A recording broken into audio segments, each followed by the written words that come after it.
Let's talk VDML with KJR.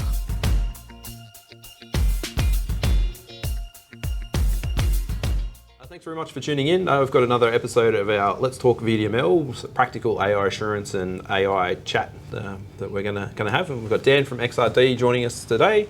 Takes a little while to get this time slot aligned, but that's good for busy professionals. So where we wanted to start today was talking about the different roles in AI. And there's lots of different, there's heaps of different roles, and there's lots of roles that didn't exist 12 months ago, even 24 months ago, and there's probably going to be a heap more roles that don't exist now that we're going to get. And obviously we're somewhat biased to the assurance, and that we were just having the conversation before around guardrails and policy and frameworks and all that sort of stuff. So everything is on the table to chat about, and we've got some beers, so we can chat all afternoon. But just to kick it off, so we were just sort of talking about the convergence or divergence of AI and cyber, and AI and then obviously policy.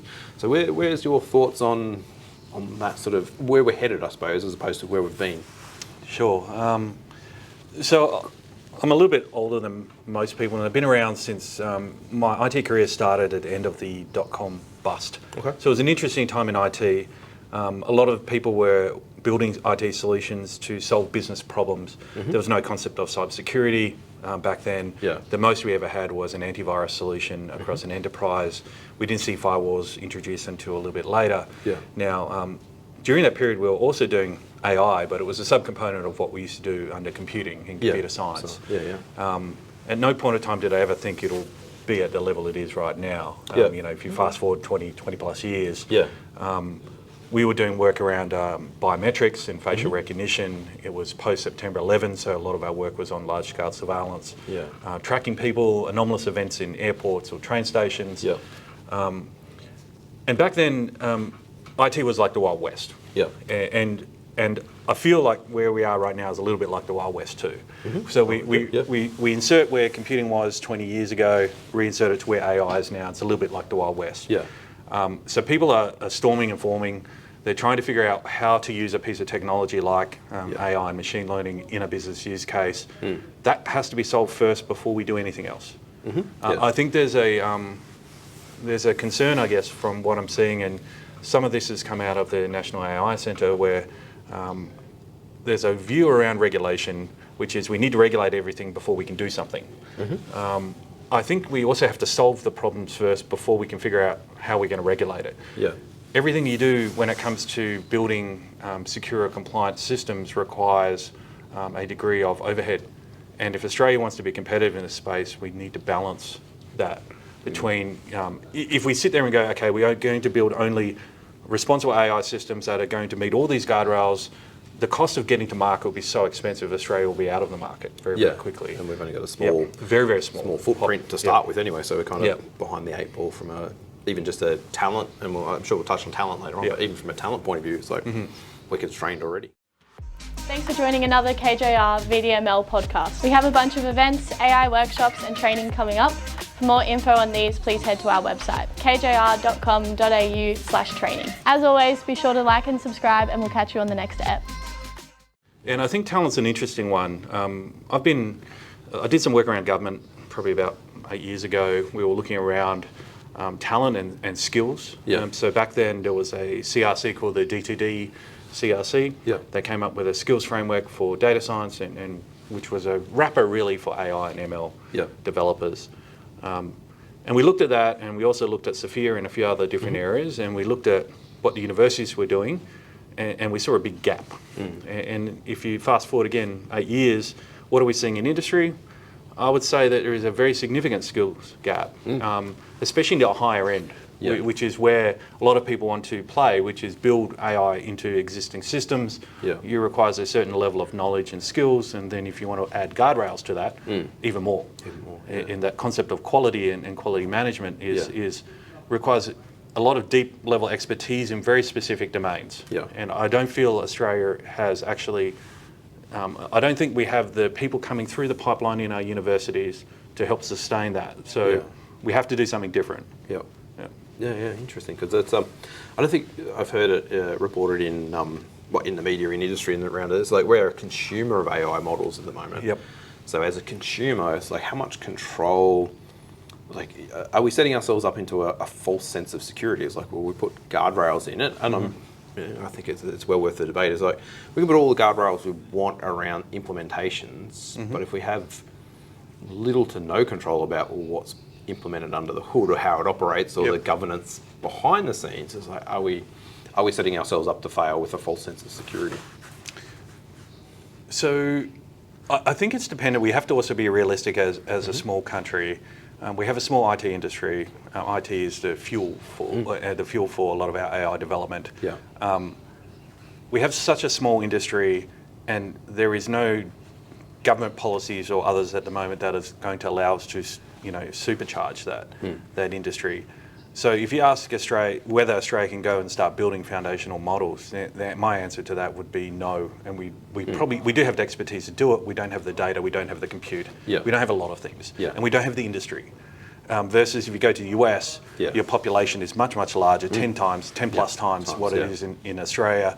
The number of STEM graduates, the amount of industry and the amount of money going into those systems are much higher. Yeah. So I think it's a lot more feasible.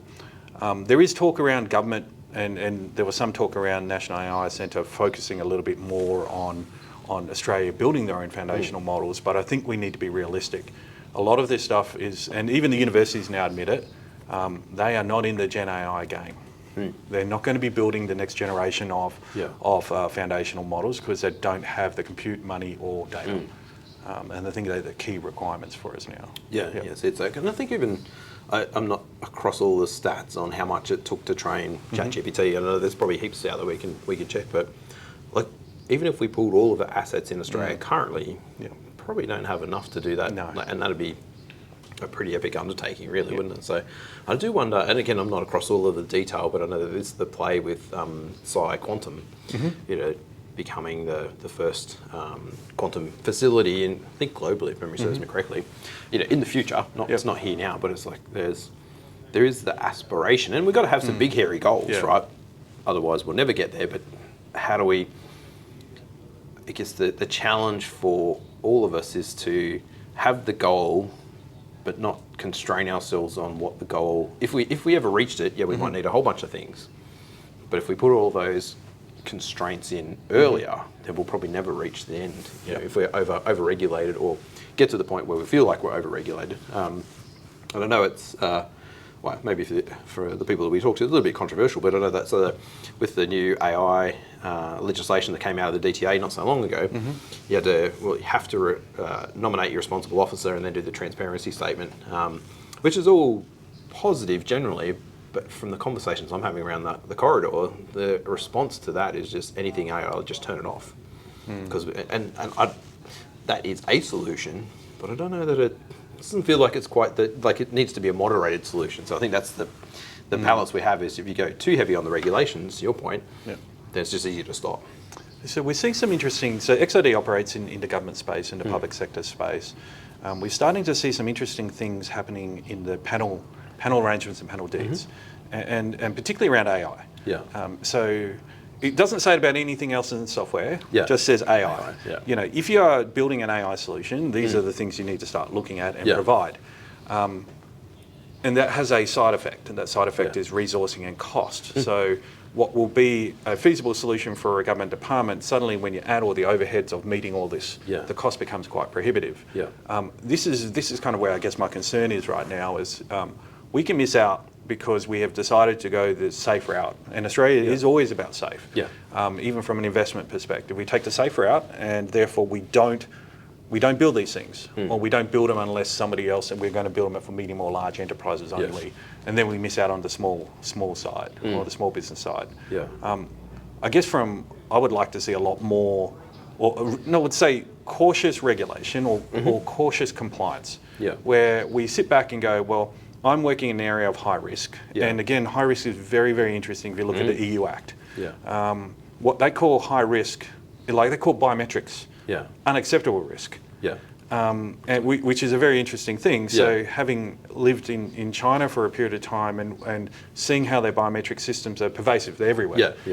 So if you go to a theme park, There is a biometric recognition system that tracks you in and out of the park, and that's what you use as your signature. In most Western countries, that would be unacceptable. And they also use that for their social credit system and tracking others. Now, I think there's biometrics has a place in society, in probably areas like access control and other areas. And that's perfectly fine, but under the EU Act, it is an unacceptable AI risk, which is very, very strange. Well, considering, I have my phone right here, but considering that most mobile phones use biometrics to unlock them, and like my laptop uses my fingerprint, it's like, but is that, like, that's already pervasive within society, so now does that become, it's exactly your point, I think, is it's like, at what point does something actually become an unacceptable risk or too high a risk, even if it's already out there? I think it was last year the Productivity Commissioner came and gave his thoughts on AI regulations. And one of the areas that they were talking about was, well, if an industry is regulated, and aerospace is a classic one, then the same regulation would apply, shouldn't it? Because if you're building an autopilot system for an aircraft, you want to make sure it works, and you want to make sure it works well. And AI is part of that. So what? It's still a piece of software. You should fall under that. Now, it's a little bit different as a piece of software, and it does require a lot of specialist skills. Back to your discussion, there are a series of skill sets needed to operationalise AI that Australia really hasn't clarified. And we're not building that pipeline of people to get to that team to say that, okay, our view right now is we have software people, we may have an ML engineer, probably have this thing called a data scientist. Data scientists will do a lot of the model building or model development. The ML engineer will operationalize that. And then your software engineers will then wrap everything around into the software system. The idea of QC and quality management is something that I think we haven't got to yet.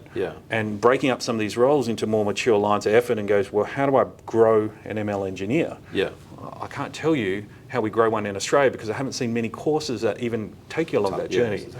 If you want to do ML engineering, you have to go to the US and you can pick up one of their courses and you can go do that. The second way of getting into that pipeline of AI development to do some of these roles is taking up postgraduate. And we have these master's programs. I've been quite critical about some of these master's programs that they don't teach enough. And so when you take a software developer, you put them on a master's program for data analytics, and they come out of the master's program, so they're really a competent software developer. And so you've given them just enough so they can do some statistics and a little bit of machine learning, but not enough. So then you have to spend 12 months on teaching them the rest of the stuff before they can be useful.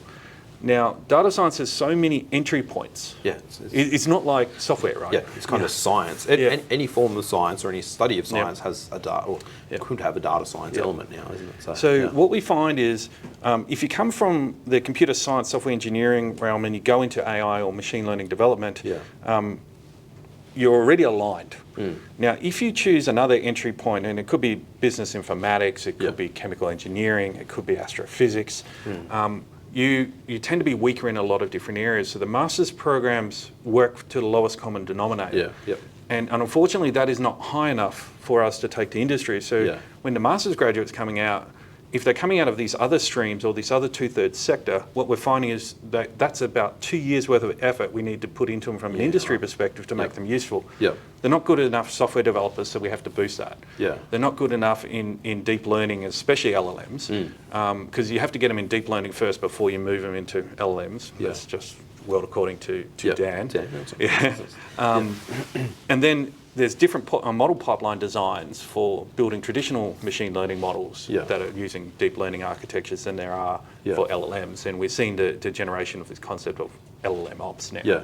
So by the time they get there, like 2 years in terms of industry progression, it's sort of like how are we going to be able to keep up with that as well too? Because it's one thing to say if we drew a line in the sand and nothing changed or not a lot changed, then that's useful, but it's almost like it's this continual learning because everything is moving at the same time. So it's really, it comes back to your foundational skills, I suppose, is get them right. But and I've seen a lot, like, I mean, in government, for example, what is a data scientist is variable. You could have someone that has gone through and done a series of short courses through to postdoctorate qualifications. In general, 90% of those skill sets are below par for software. And if you think about it, from the ability to codify and then deliver a solution, there's a certain number of skill sets you need. You must be able to write code, and write code reasonably well. We're not talking to the level of a professional full-time developer, but someone that's good enough that you can write compliant code, it can be managed, somebody else can pick it up. You then have to integrate into an MLOps type pipeline. There's a series of skills you need there. You need to learn about containers, probably need to learn a little bit about Kubernetes. You need to learn about your application framework you're delivering it to, so how's it going to get feedback. Once you have all that sort of stuff, you can actually do a lot of work by yourself without requiring a large team.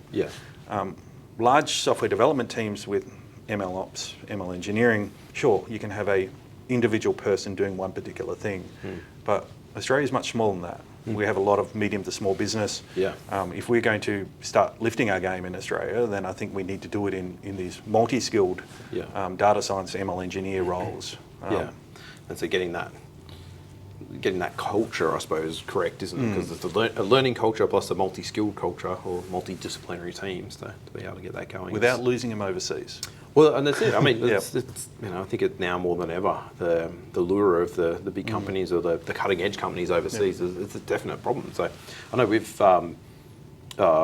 just in the last 2 months lost 2 or 3 of our team to overseas opportunities, and like it's great that they're getting them because we want to create an environment where people are excelling. But then it's like the downside of that is then we lose them over. Hopefully they'll come back at some point, but. There is that definite brain drain. And I think even the fellows that were involved in that quantum, that same thing happened to them. No one was talking quantum in Australia, probably. Well, very few, probably, not no one, like 5, 6, 7 years ago. So they disappeared to America and then have come back to start the great quantum revolution here. But it's the same thing. If it's all happening overseas, then that's where you want to be going. So like I think part of it's the lure of financial incentives, but Australia does pay reasonably well in this area.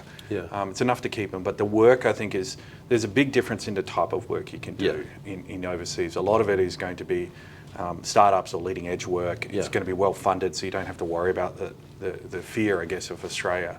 One of the biggest challenges I've seen from a small business side is when you're seeking venture capital funding and you want to take a product to market.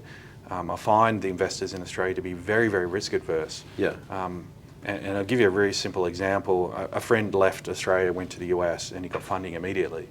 After trying for several years, and I mean the same story from Canva and a few others as well. So having lived that dream already, one of the big challenges is, well, how does Australia decrease or increase their appetite for investing in higher risk AI initiatives to stimulate the industry to build this chain of people in these areas of interest. Otherwise, we'll be just a consumer of everyone else's IT. That is a concern to me because we could be a lot better. Yeah, that's right. So we got the option. And it's interesting. So there's a few. So ANU, obviously, it's one of the bigger, more reputable unis here, and done some great work and stuff like that. But they're facing, I think it was $200 million shortfall approximately. And it's like, how do we? If we're not building the pipeline of people and creating the demand for training and high level training and stuff like that, and if that's the issue that we start to see universities contract, then we're not helping ourselves, are we? We're kind of shooting ourselves in the foot. Is like, well, we need more talented people and we need them in a more timely manner, but if we're not feeding that pipeline, then the people who are going to do the training aren't going to be able to do it for us. I think COVID was a significant disruptor to tertiary education.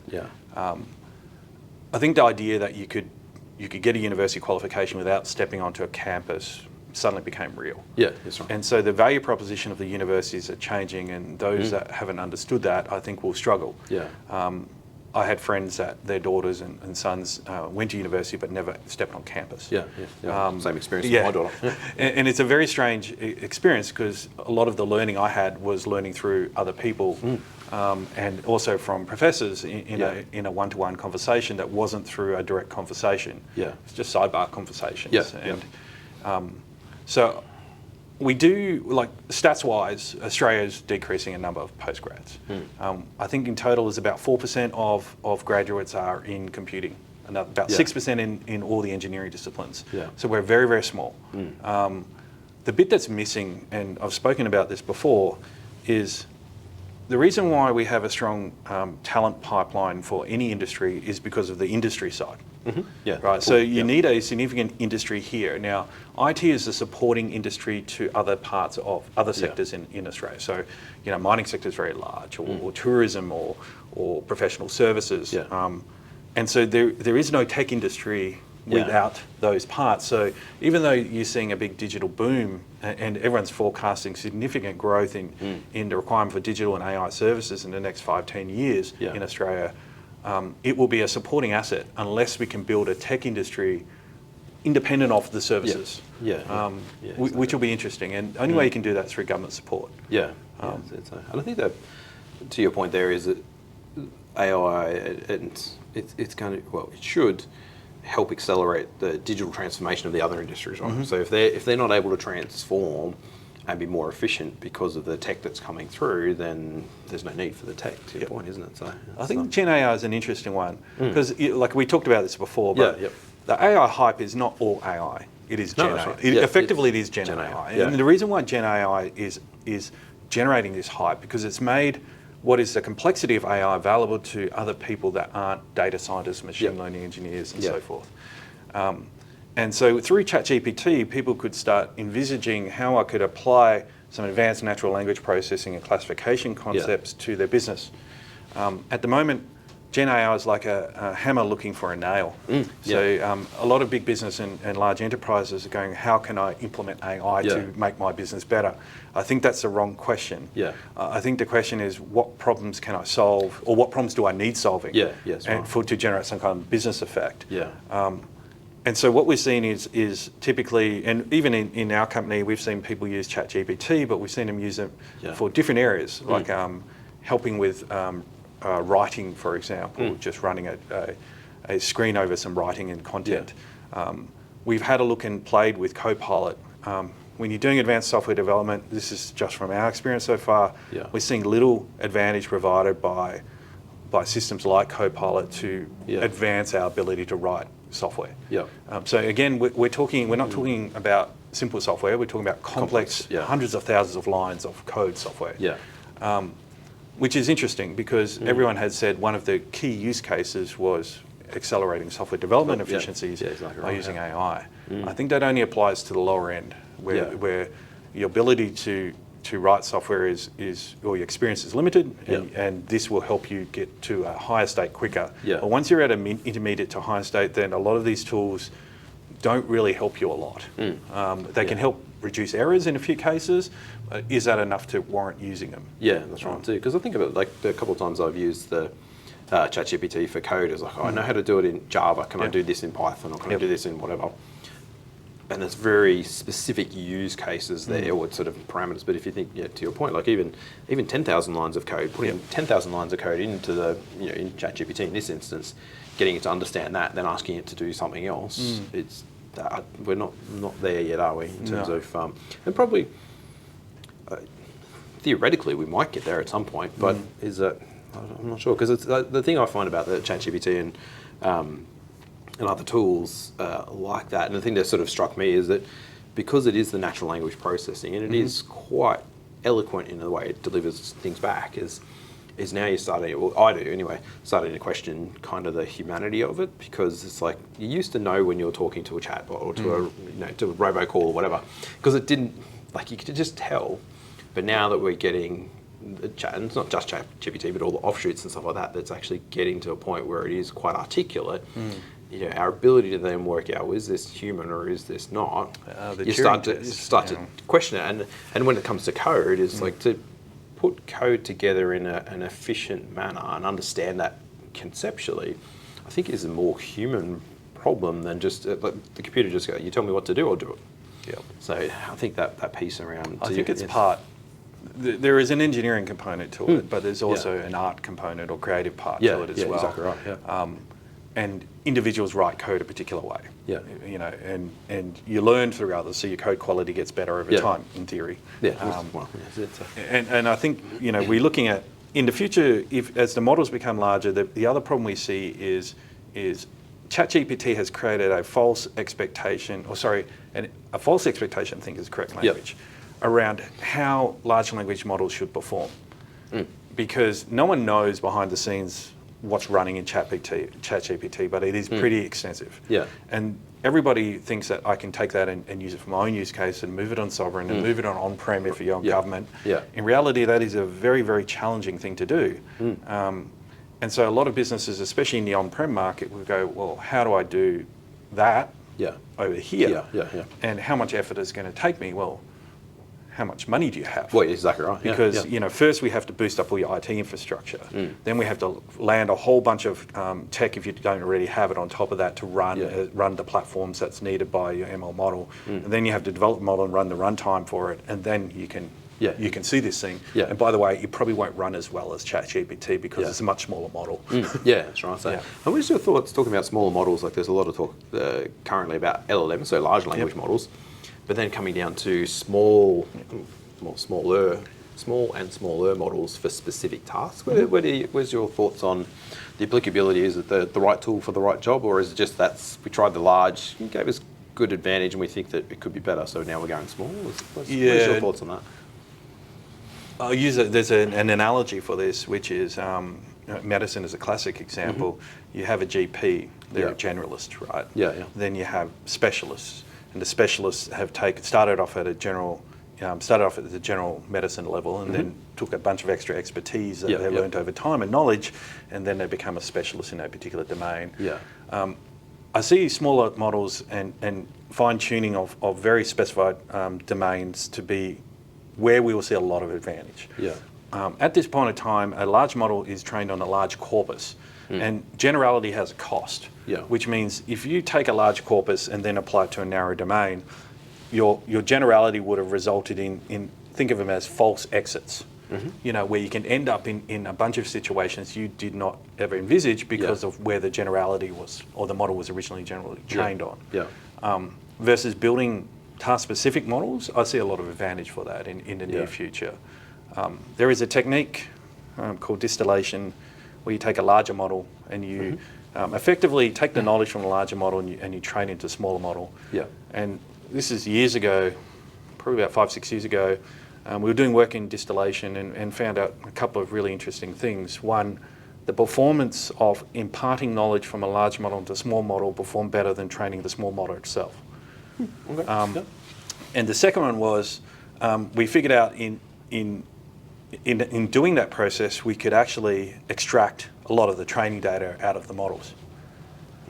So, because in order to impart the knowledge, you generated some form of training data as part of that. So, in answer to your question before, I think there's a lot of value in smaller, specialised models.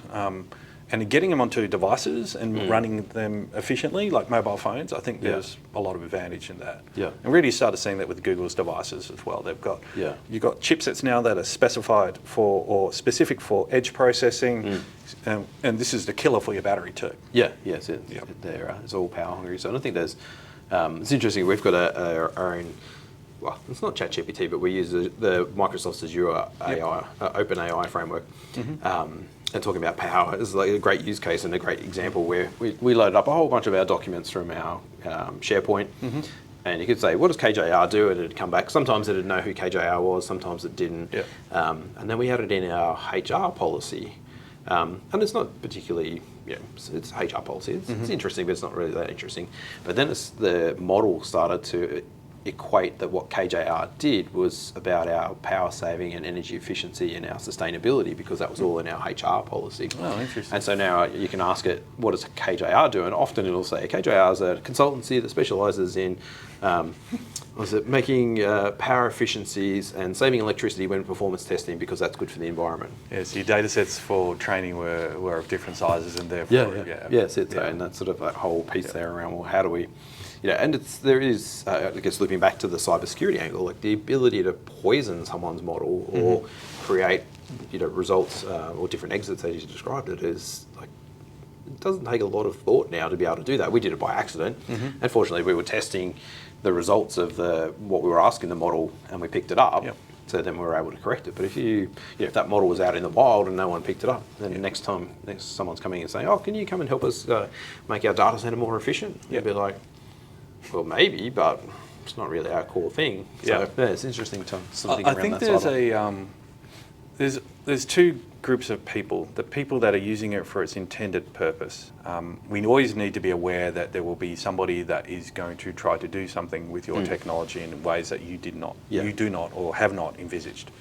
And there's a reason the cybersecurity industry exists because of that. And every day we see new vulnerabilities being published and then we see proof of concepts where somebody has actually done something with that vulnerability, and then we see the two combined together and you'll see as part of a piece of ransomware or as part of some kind of malware and affected someone's system. Now, when we look at things like AI and security, I think these type of problems will grow. And we've seen, we're kind of in the AI security space, we're looking to release a product in this space, but we've seen quite a large growth over the last 3 or 4 years in what we're calling MLSec or AISec, right? If you look at the computer software space, AppSec is a huge industry. And will AI follow that? Maybe, maybe not. I see the convergence of cybersecurity and AI security because that's always what's happened in the past, right? Yeah. A new type of technology comes up and then it just suddenly just turns into IT. Yeah. AI will be pretty much the same in the future. Yeah. In the past, it was part of it. Yeah. Then it's now separated to be this completely separate thing. So in the future, I'll see the two converging. Yeah. And the way we build these technologies will be the same. Bar the bit of speciality around AI. So you need to dive in and get in there. So, I had a question then. So in terms of the product, and not necessarily giving away what the product is, but do you see the future of where XRD, and we probably actually should have dived into it. What's Dan's story? How does Dan arrive here, other than being a nice Friday afternoon? And where's Dan? I think I first bumped into you, if memory serves me correctly, it would have been in Campbell Park, so a few years ago. But anyway, that's what I recall. But what is Dan's story? How does Dan end up at XRD and here on a podcast with us? It is a long story. Well, we got about half a beer, so we're good. I started my life as a molecular geneticist in microbiology, looking at how to genetically engineer bacteria and for medical purposes, and found it quite limiting. Ended up in computing and then in academia around September 11. Post that, joined the military, applied a lot of my studies and my research into the IT and other spaces. Left that, went to public sector and was a public servant working in data science and research. And then left there to try and do applied AI a different way with a certain different type of engineering. So started up a company called XRD. XRD focuses on public sector. Really it's about security, building secure solutions, be it software solutions, AI solutions. We learned a lot. I learned a lot through, especially in the last decade, about how people build solutions to solve particular problems. And I've been involved in everything from natural language processing through to multilingual natural language processing through to all sorts of computer vision, all sorts of sensor data, RF processing. And through this, I've seen and participated in various degrees of engineering around machine learning. And I would say that the lower end of the spectrum is writing terrible code that never would pass any form of software testing to working as part of an integrated team where you were writing a module that was a machine learning module, was built using an MLOps framework. It was deployed and monitored in a solution, and then tracking that solution over time. And that tracking over, unfortunately, what I've seen and still continue to see in Australia is there's a habit of somebody building an ML AI solution and throwing it over the fence, and it never gets looked at again. And there's a real classic example just down the road here, the car park. And Steve knows the story of this. So I drove into this car park and I had a car, and Canberra introduced a license plate. It's one of those European license plates where it had a digit, a picture of a flower and a whole bunch of other digits. So every time I drove into the car park, I noticed after a while that the automated license plate recognition system, so we're looking at computer vision, right? Would give me a different license plate. Didn't really think much about it. So when I went out, I would either pay at the ticket machine or pay at the gate. Yeah. And so did this a few times, and then I rock up to the gate and it said, that'll be $200. Oh, right. And I was like going, what? Yeah. Well, why is that $200? Yeah. Then it goes, it picked up one of my old, so every time it read my license plate, it gave me one of, I think, 8 different versions. Yeah, right, okay. And it picked up one of the 8 versions that wasn't there, that was previously there weeks ago. Yeah. So then it charged me $200. And I'm sitting there going, oh, there's something wrong here. Yeah. Obviously, you're not monitoring your license plate recognition system, Yeah. because if you did, you would see that there has been a bit of drift here and it's outside your model, and therefore you should retrain. So I did the right thing. So in software, if you have a security vulnerability, most websites or vendors have an ability to respond, and you contact them and say, hey, you got a problem. So I contacted the vendor and I said, hey, I know a little bit about this stuff. Yeah. You've got a problem with your system. And my response I got back was, your license plate is dirty. And so I said, sure, I will go clean my license plate. Yeah. And I guarantee you this is not the problem. Clean my license plate, came back, and it said, oh, this one will be $600, because it picked one of the other my 8 versions of my license plates that was going into this place. And I stopped, and then I realised, and I went on to Reddit, and I said, is anyone else having this problem? And there was this whole trail of people that had been going through this car park. Now, this is just one example of a commercial system, an AI system, that has not been designed, and I'll use the word engineered. This is engineering, right? Hasn't been engineered correctly. And no one's looking at the operational stuff, where, because at no point in time do they know that ACT government has changed their license plate. The only way you can detect this on the system is by looking at data drift detection. And so what I'd like to see from companies building AI systems is an ability for people like the public to report and then somebody fixing it.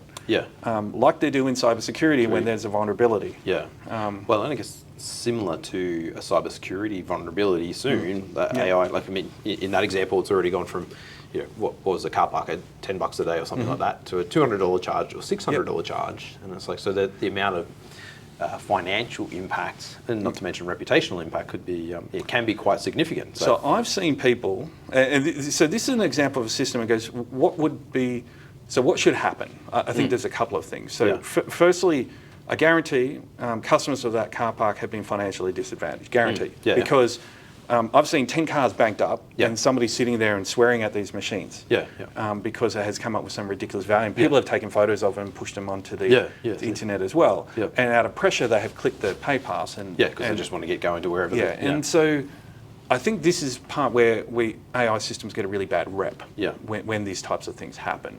And most people don't know it's an AI system behind there. We need the ability to report it, and B, the companies need to be held accountable for fixing it, especially when there is financial disadvantage. This is a direct, I drive in, I pay money. I drive out, these things need to be controlled, and there's no QC on it. That's right. So, and it's kind of amazing that on the previous times you were able to exit the car park, right? But it didn't register, because it probably picked up a slight nuance in the number plate. Like it hasn't registered that, dodgy number plate went in and then went out. It's just like, here's a valid ticket, so it's let you out without checking, closing off that particular session or something like that. So I went back and I had a look at the license plate types in Canberra, and they were all 6-digit.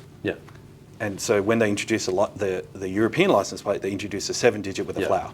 That's what broke it. So it was trying to fit a 6-digit into what it was seeing, and it couldn't do it correctly. And obviously they've made some changes since then, because I still see there are improvements. It's more accurately able to recognise the European license plate, but it still makes mistakes. But this is an example of one of the many systems in production at the moment. I had the car parking. So the previous generation, I can't remember the name of the parking company, but one of the more reputable ones. They put out a parking app, so pay by app. It wouldn't allow you to put your camera number plate in, because the number plates weren't allowed to start with Y.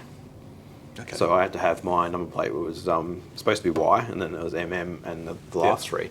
And unfortunately, I didn't get any fines or any parking tickets, because the number plate was, if you looked at the number plate on the car and then the plate on the app, they're different, but you couldn't put a Y. The number plate starting with a Y, because I'm not sure where they trained it with, but that was, same sort of thing. And that was a precursor to the number plate now. So I think there is when we talked previously about the concept of having different roles in ML, I think in Australia, the companies need to be held accountable for the systems they're putting into production. Yeah. I think part of this problem is coming from the contractual mechanisms. We're an AI services industry. We build systems for our sectors that use these systems. So our contractual mechanisms allow us to build the system and then deploy the system in production, and then there's a sustainment tail.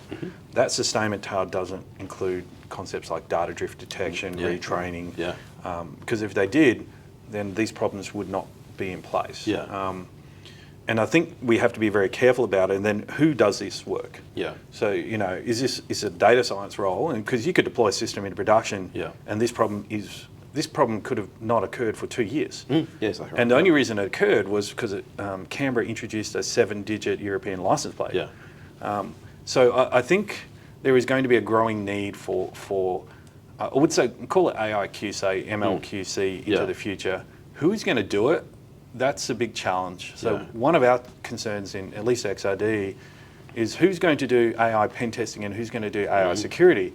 It's such a specialised skill set that requires deep knowledge. We're talking about somebody that has done a lot of theory and practical work for years before they can go do that role. It's very similar to cybersecurity pen testing. We've now got to the point where cybersecurity pen testing can be achieved through courses and training and OJT. But I don't think you can do that with a lot of AI stuff because of the deep mathematical backgrounds that's needed to understand how some of these models and approaches work in order to determine if there's a weakness. Because you need to be able to, you kind of need to be at the expert level to build it to then work out, well, what's the ways you could deconstruct it or compromise it. So, I think that comes down to the point of the AI field needs to move towards simplifying its technology stack to make it more usable. I'll use another really simple example of this is DevOps. So if you use a DevOps platform, be it GitHub, GitLab, one of the things they've done is they've engineered together all the bits you need to write software, test software, do security assessments on software, manage software versioning, and deploy software. Now, that chain of events is kind of being solved a little bit by MLOps to a certain degree. But MLOps is really only a subset of the things that you need to deploy a model into production and monitor it in production, right? So I think because of the amount of skill sets needed, that stack that's existing at the moment needs to simplify. And that's kind of our view, which is it's only when you do what OpenAI did and ChatGPT did, which was make machine learning and AI accessible to everybody, will we start seeing a lot of the business benefits come out. But that's not going to happen until we can make a lot of these complex things more simple. That's right. So I think I'm not sure what your experience is, but definitely in the experience that we've had where you look at building systems and deploying systems, like most of the time that's the cost. The cost is to get it to production, and then whatever happens after that's BAU cost or someone else's problem, and we go on to the next one. And I think that's where the deployment of the AI systems, we can't think like that because getting it to production is that's the first step one. That's it. Keeping it in production and keeping it, accurate and all of that and sort of up to date because it doesn't take too long. And there's a gazillion examples of you asking ChatGPT and other engines there about questions that it doesn't have the data for and getting dodgy results. So I think that there's definitely a paradigm shift in terms of our procurement of an AI-enabled system is that just buying it as the asset is probably, I'm not sure what percentage of cost it is, but it's only a small percentage, and then the ongoing maintenance and quality assurance to make sure it continues to deliver whatever it was supposed to deliver is going to be a significant tail. We saw something, believe it or not, software development in services industry still occurs like that. A company would come in, the contract stipulates build this thing, your job is to get it to production, then there's a different sustainment organisation. Anyone who's ever done this realises it's a disaster. Right. If you build something and then throw it over the fence and someone else has to sustain it, they have no idea how it was built, why it was built this particular way. All they do is make sure the lights are on and they keep that running. Now, with machine learning and AI models, there's a lot of things we have to take into account. So let's just say this year you chose Model 1, Model A, forgetting whoever the Model A, it doesn't really matter. You with the data you had and the problem you had, this model was the best model. 12 months into it, a new model has come out that runs on 50% as much compute from inferencing, why wouldn't you use that, right? Because you now decreased your cost of running this thing by 50%, and it's performing better. So you're not using the same model. You've completely retrained it, you've got another new model in production, and it's learning. And that's kind of the life cycle of AI systems. It's not the same model. It could be any model. And because so many models are being produced every single year, and new papers are coming out, new approaches are coming out, if a company is using that piece of AI technology to keep business advantage over other companies, then it's in their best interest to keep that pipeline sustained and maintained over time, which is where companies need to be retained for the duration of that. And that's not the case. In most cases, it's like that software example. You build it, throw it over the fence, someone else looks after it.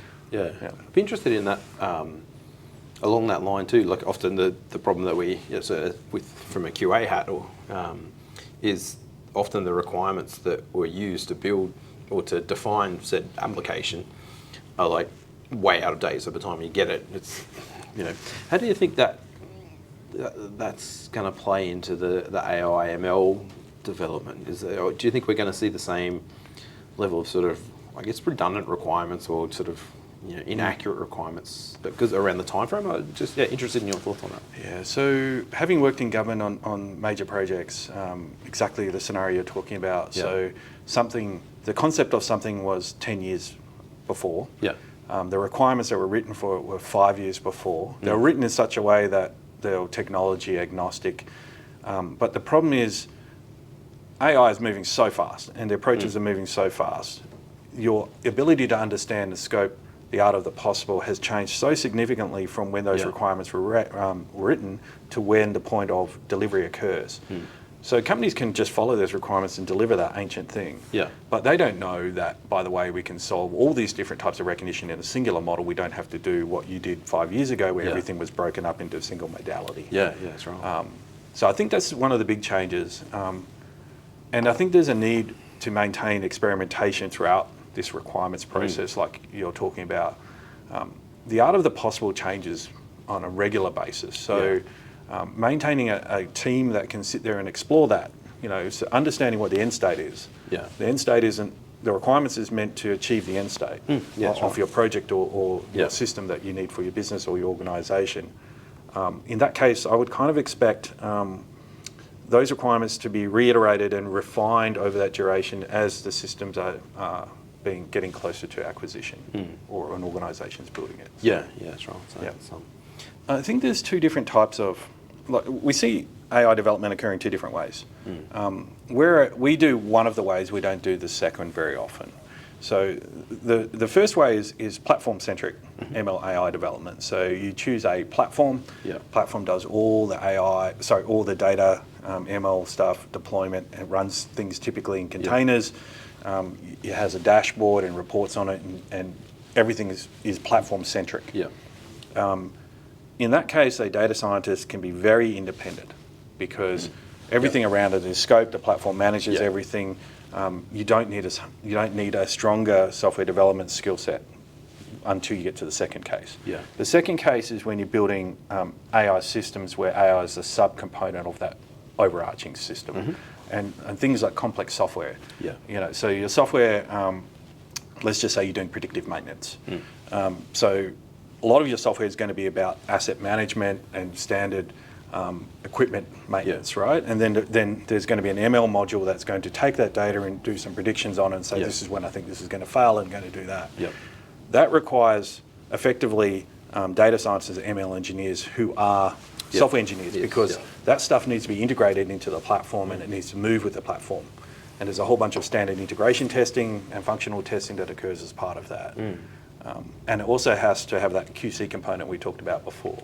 Because then once it's alive, it's literally alive and growing and evolving. So it's, well, my beer's nearly empty. How about yours?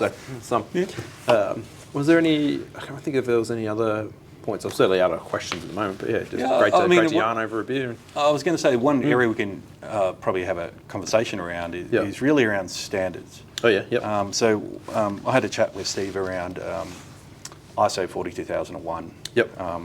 So a couple of years ago, I was involved in a multinational effort where one of the things was a precursor to ISO 42001. and looking at who would employ such a standard.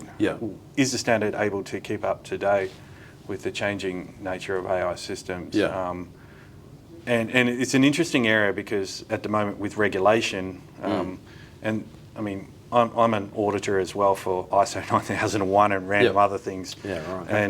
We also do 27001, and this is just another one. I think it's going to be much harder to implement this at scale. There's a lot of auditing tools you can do right now that can help assist. I mean, if you take apart the ISO audits, there's a lot of commonality. There's alignments to risk management frameworks. There's leadership and business ownership of something. It doesn't matter what that thing is. So it could be quality, it could be AI. There's a risk management process that you must have in place. In this case, 42001 talks specifically around AI risk, and then it talks about some responsible AI practices. Now, I guess from an Australian perspective, we have a slightly different version of what we think is responsible AI from the US, and then slightly different again from the EU. Something like 42001 will be in the future. I just think there's too many struggles for a company to meet AI requirements and do it well. I think that needs to happen first before we sit there and go, okay, I'm an accredited AI. And I only see the very largest of organisations doing this. So your large banks, for example, your large enterprises, some government organisations, to mandate it on suppliers and service companies, I think would be horrendous. Because it's hard enough to try to meet ISO 9001, 27001, and now we have to meet 42001. All we will be doing is doing compliance on ourselves all day.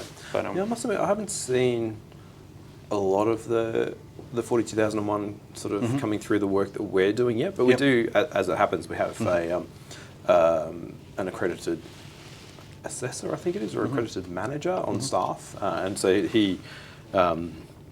And the reason that he's accredited is one of the companies that we work with is called Smart AI Connect, and they do the management of AI models on security cameras, or AI-enabled security cameras. And so part of the work we're doing with them is trying to work out how do we implement the guardrails in the system so that when you deploy your when you deploy your camera, and then you deploy an AI model to the camera, how do you know that it's safe and where it's come from? And because a lot of the time, you know, and this is pre the Home Affairs edict around supply chain vulnerabilities, but it's like there was cameras from many manufacturers with standard models running on them, but you have no idea where it came from, what data you're using, what it was.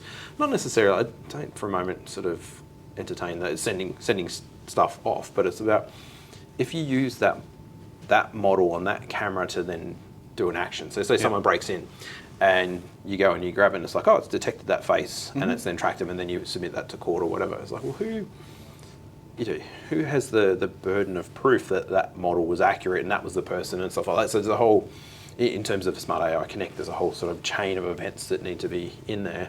And so that's how we ended up there. But I'm with you on that. I think that the standards are really good, but you've got to have something to standardise before a standard is really relevant, right? So I think it's going to be interesting, and I think it appears there's so much ambiguity around what is high risk, because high risk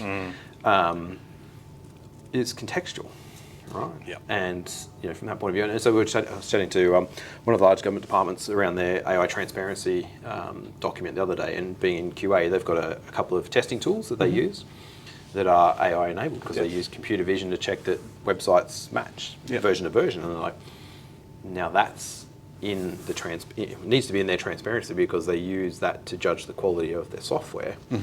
And is that a high risk application? Well, it might be if it's calculating the amount of money that they're going to get or not get, but if it's just checking that a contact us link on a website is still where it's supposed to be, it's low risk. But and how do you standardise that risk category as well too? It's going to be that's the piece that I find fascinating. It's like in one point, a model or the use of a model could be benign, but change the parameters ever so slightly, and it could be quite high risk. So your camera use case was interesting. There's a lot of home automation out there. You go by from your standard JB Hi-Fi, Harvey Norman. At no point does anyone ask, how does this detect and what's the accuracy of it? Yeah. I guess the first thing that customers and clients look at is how does this thing perform? Yeah.